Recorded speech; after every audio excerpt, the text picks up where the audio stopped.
이 일 후에 다른 천사가 하늘에서 내려오는 것을 보니 큰 권세를 가졌는데 그의 영광으로 땅이 환하여지더라. 힘찬 음성으로 외쳐 이르되 무너졌도다 무너졌도다. 큰 성 바벨론이여 귀신의 처소와 각종 더러운 영이 모이는 곳과 각종 더럽고 가증한 새들이 모이는 곳이 되었도다. 그 음행의 진노의 포도주로 말미암아 만국이 무너졌으며 또 땅의 왕들이 그와 더불어 음행하였으며 땅의 상인들도 그 사치의 세력으로 치부하였도다 하더라. 또 내가 들으니 하늘로부터 다른 음성이 나서 이르되 내 백성아 거기서 나와 그의 죄에 참여하지 말고 그가 받을 재앙들을 받지 말라. 그의 죄는 하늘에 사무쳤으며 하나님은 그의 불의한 일을 기억하신지라. 그가 준 그대로 그에게 주고 그의 행위대로 갑절을 갚아주고 그가 섞은 잔에도 갑절이나 섞어 그에게 주라. 그가 얼마나 자기를 영화롭게 하였으며 사치하였든지 그만큼 고통과 애통함으로 갚아주라. 그가 마음에 말하기를 나는 여왕으로 앉은 자여 과부가 아니라 결단코 애통함을 당하지 아니하리라 하니 그러므로 하루 동안에 그 재앙들이 이르리니 곧 사망과 애통함과 흉년이라. 그가 또한 불에 살라질지리니 그를 심판하시는 주 하나님은 강하신 자이심이라. 그와 함께 음행하고 사치하던 땅의 왕들이 그가 불타는 연기를 보고 위하여 울고 가슴을 치며 그의 고통을 무서워하여 멀리 서서 이르되 화이또다 화이또다. 큰 성 견고한 성 바벨론이여 한 시간에 내 심판이 이르렀다 하리로다. 땅의 상인들이 그를 위하여 울고 애통하는 것은 다시 그들의 상품을 사는 자가 없음이라.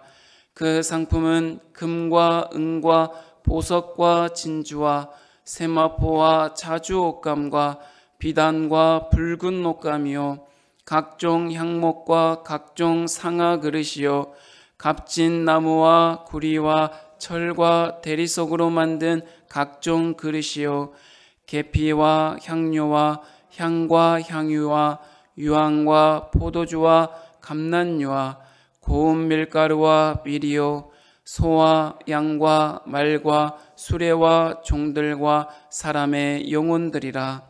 바벨론아 내 영혼이 탐하던 과일이 내게서 떠났으며 맛있는 것들과 빛난 것들이 다 없어졌으니 사람들이 결코 이것들을 다시 보지 못하리로다.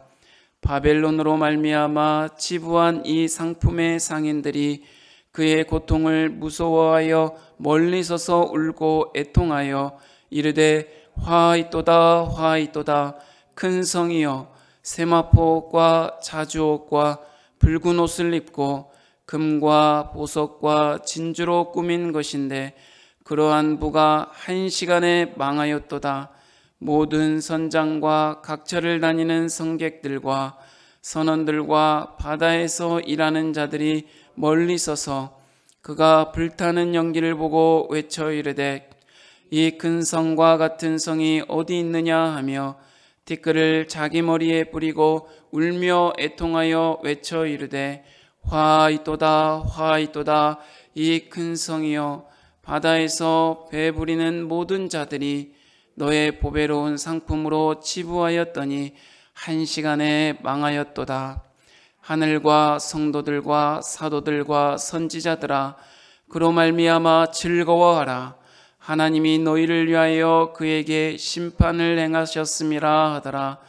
이에 한 힘센 천사가 큰 맷돌 같은 돌을 들어 바다에 던져 이르되 큰 성 바벨론이 이같이 비참하게 던져져 결코 다시 보이지 아니하리로다. 또 검은 곳 타는 자와 풍류하는 자와 퉁소 부는 자와 나팔 부는 자들의 소리가 결코 다시 내 안에서 들리지 아니하고 어떠한 세공업자든지 결코 다시 내 안에서 보이지 아니하고 또 맷돌 소리가 결코 다시 내 안에서 들리지 아니하고 등불빛이 결코 다시 내 안에서 비치지 아니하고 신랑과 신부의 음성이 결코 다시 내 안에서 들리지 아니하리로다. 너의 상인들은 땅의 왕족들이라. 내 복술로 말미암아 만국이 미혹되었도다. 선지자들과 성도들과 및 땅 위에서 죽임을 당한 모든 자의 피가 그 성중에서 발견되었느니라 하더라. 아멘.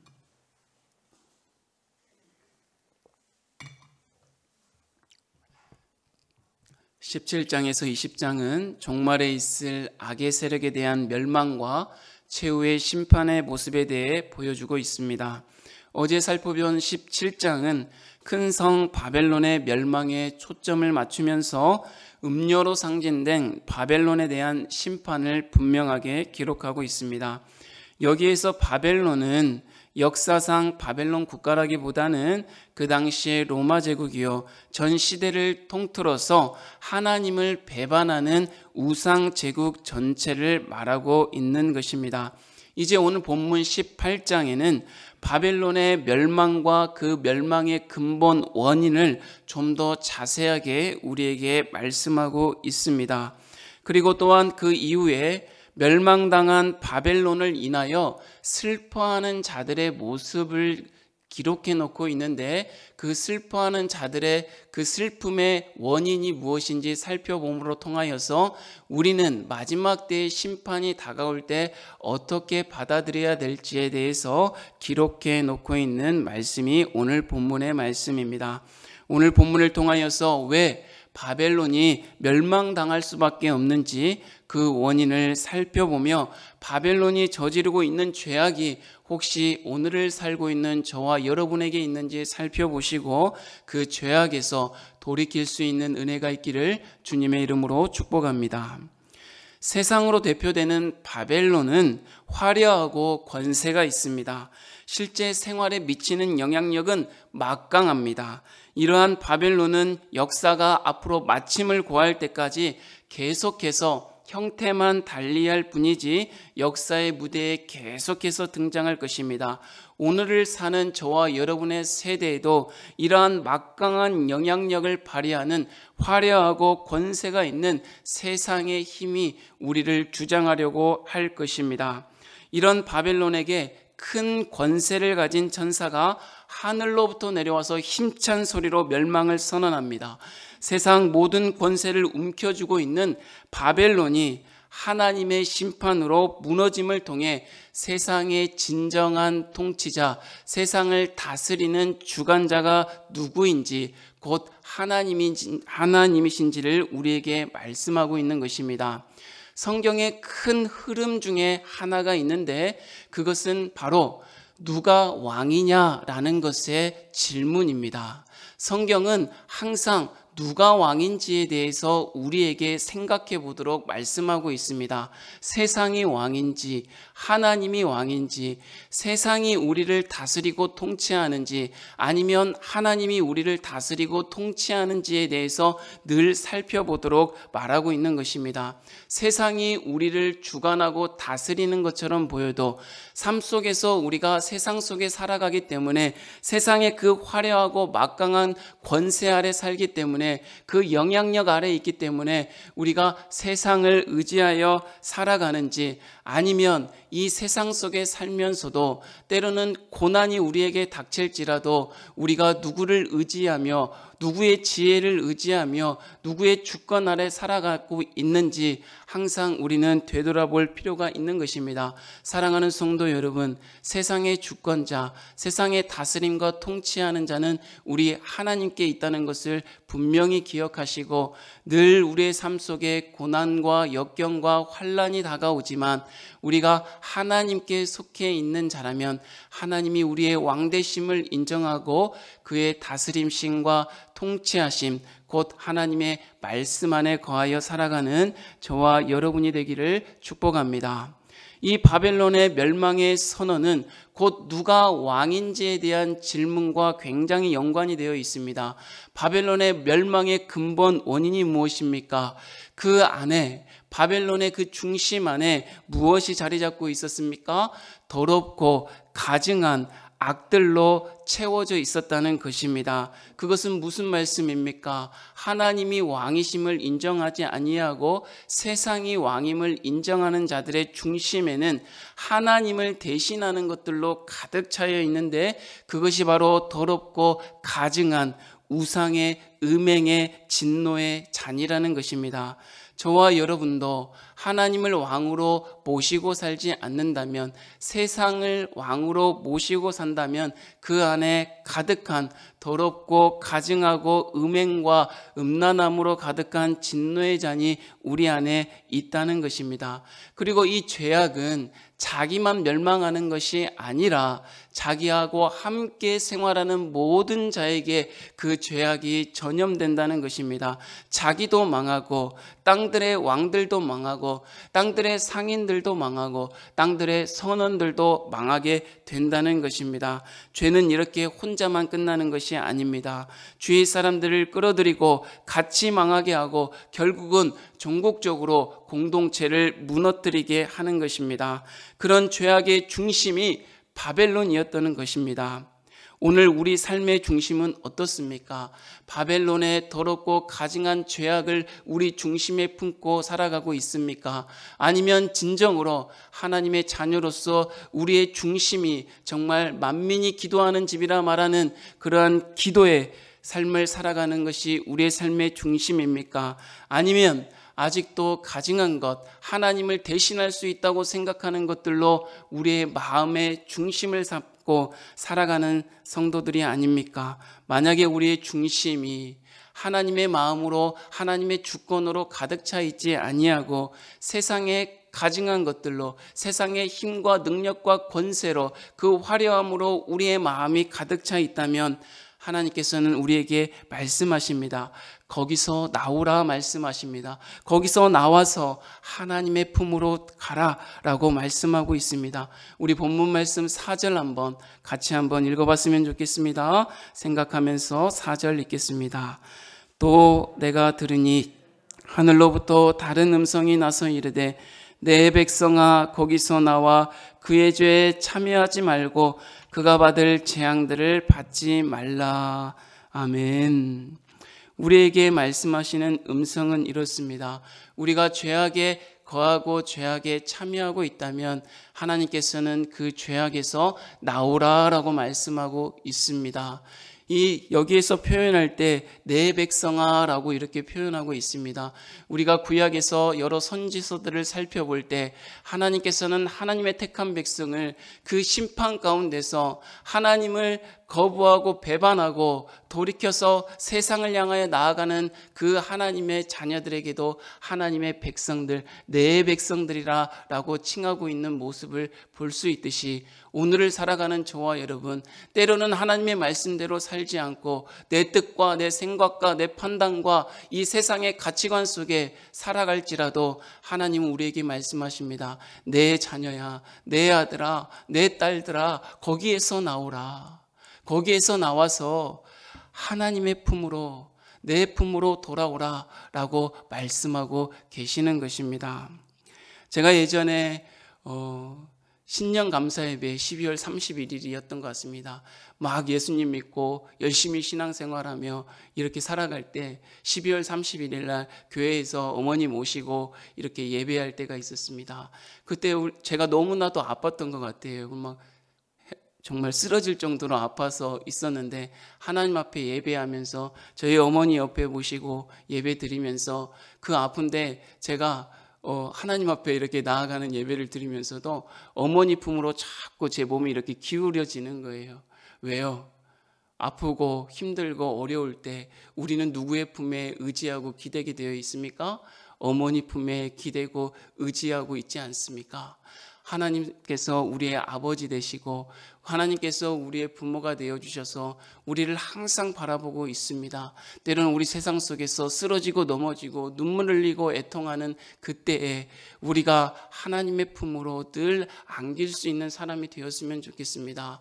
하나님께서 우리를 늘 감싸주시고 보호해주시고 인도해주시니 우리가 그 죄악에서 얼른 나와서 하나님 품으로 이렇게 나아갈 수 있으면 좋겠습니다. 그런데 또 아이러니한 것이 있습니다. 제가 이제 아이를 키우다 보니까 아이들이 어렸을 때 유아기를 지날 때에는 이렇게 책망하고 너 이렇게 하면 안 돼 라고 채찍하고 할 때는 이 아이들이 울면서도 어디 품으로 갑니까?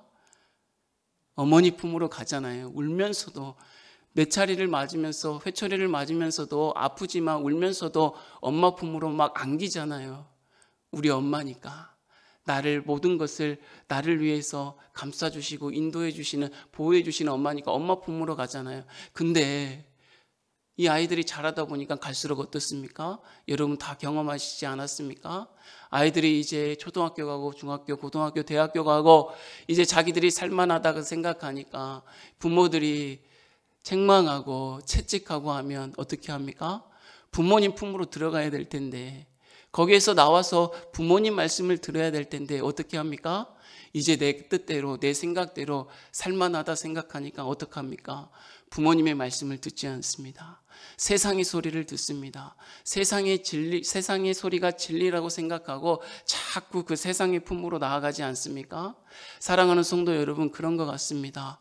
우리의 삶이 때로는 아픔과 슬픔을 만나는 그러한 하나님의 심판의 말씀들을 들을 때 우리가 어린아이처럼 하나님 품으로 이렇게 자꾸 매맞음을 인하여서 아프지만 하나님의 품으로 이렇게 나아갔으면 좋겠습니다. 우리가 얼마나 컸습니까? 우리의 지식이 얼마나 뛰어납니까? 왜 우리 스스로 판단하고 왜 하나님의 말씀을 우리의 스스로 판단하여서 자꾸 세상이 옳다라고 세상을 향하여 나가는 것입니까?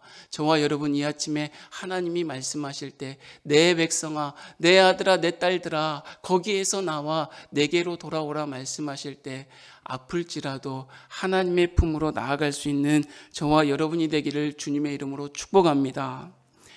이제 하반절에 바벨론의 멸망에 대해서 두 가지 반응들을 살펴볼 수 있습니다. 이 바벨론, 죄악의 중심과 더불어 살아갔던 땅의 왕들과 상인들과 불을 치부했던 상인들과 선원들의 반응에 대해 나옵니다. 바벨론이 망하니까 애통합니다. 슬퍼합니다. 그런데 우리가 기억해야 될 것이 있습니다. 슬퍼하는 원인이 무엇인가라는 것입니다.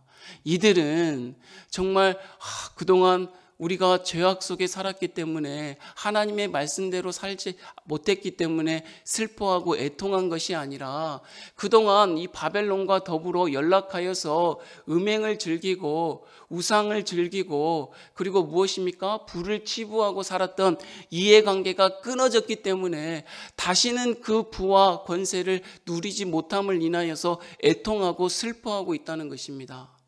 사랑하는 성도 여러분, 하나님께서는 우리에게 애통하라고 말씀하십니다. 그러나 세상과의 연락함, 이해관계가 끊어짐을 통하여서 이제 다시는 그렇게 살 수 없는 것을 통하여 애통하지 말고 내가 하나님의 말씀대로 살지 못했구나.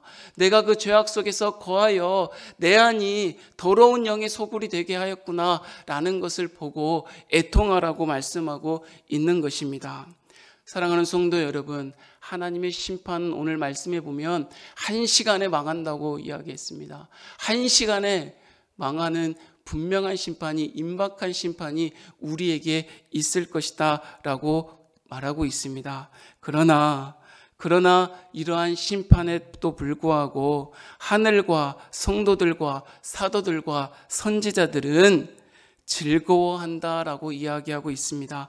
20절 한번 다 같이 한번 읽어보겠습니다. 20절입니다. 20절. 하늘과 성도들과 사도들과 선지자들아 그로 말미암아 즐거워하라. 하나님이 너희를 위하여 그에게 심판을 행하셨음이라 하더라.